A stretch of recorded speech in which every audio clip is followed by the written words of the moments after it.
Hi mga moms! For today's mini vlog, heto ang mga ganap namin nung nag-celebrate kami ng 100k. Ano ko, sobrang saya ko nga dahil binilhan ako ng regalo ni Sir Principal.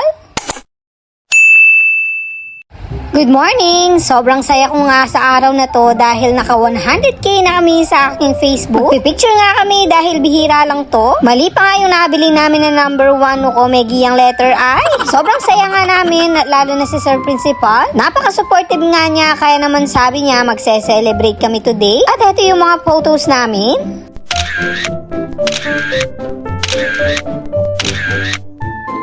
At pagkatapos nga niyan, bumiyahin na kami agad papuntang SM Pampanga. Sakto nga kapag Sunday, heto talaga yung ganap namin, yung mag-a-attend kami ng mass dito sa may SM Pampanga. Excited nga ako today dahil meron daw ibibili sa akin si Sir Principal. Pero bago yun, kumain muna kami dito sa may Jerry's Grill. At syempre, treat yan ng aking magandang mother-in-law na si Mami Imelda. Thank you so much po. Sa mga oras na yan, iniisip ko nga kung ano yung ibibili sa akin ni Sir Principal. Dati pa nga niya sinasabi sa akin na bibilhan daw niya ako ng bagong sapatos. At bago yan, heto muna yung aking OOTD, top from Lovito. At nandito na nga kami sa bilihan ng mga sapatos. At hindi pang formang sapatos yung ibibili sa akin ni Daddy. Dati pa nga kasi hinihikayat niya na ako mag-run katulad niya. Ngayon kasi nagro-run at nagmamarathon si Daddy. Maliban nga sa pag-gym, pinasok na rin niya yung pag-run. Nuko, next time kaya baka mag-aartista na to. Charing.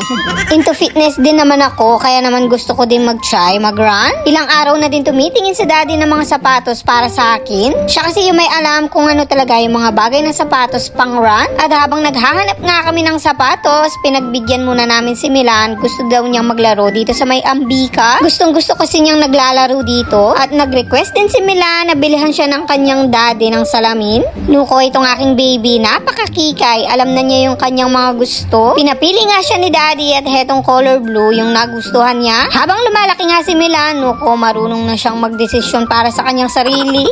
At pagkatapos, pumunta naman kami dito sa may Nike store. Grabe, ang gaganda ng mga sapatos na sinubukan ko. At grabe din, hindi ko alam na mahal pala yung mga shoes na pang run. At finally, nakapili na din ako. Hetong Nike na Vomero yung aking napili. At dahil nga first time kong magka-shoes ng ganito, hindi ko alam na ganito pala kaganda at kalambo. In-explain sa akin ni Daddy na kailangan sa pag-run, ganito talaga yung mga bibilhin na shoes. Noo, hindi ko alam na mahal pala yung mga gamit na pang run. Pero syempre, hindi na nag-inarte si Moms dahil ililibre naman ako ni Sir Principal. Sobrang saya ko at binilhan ako ni Daddy. Sabi niya, deserve ko naman to dahil naka 100k daw ako. Thank you so much, Daddy. At meron pa nga nakakilala nagpa-picture sa amin ni Milan. Thank you so much po. At pagkatapos, trinay ni Milan hetong cotton candy machine. Sobrang saya nga ni Milan dahil first time niyang makakita ng ganito. High-tech kasi siya na cotton candy machine dahil siya na mismo yung gagawa. Maghuhulog ka lang ng pera.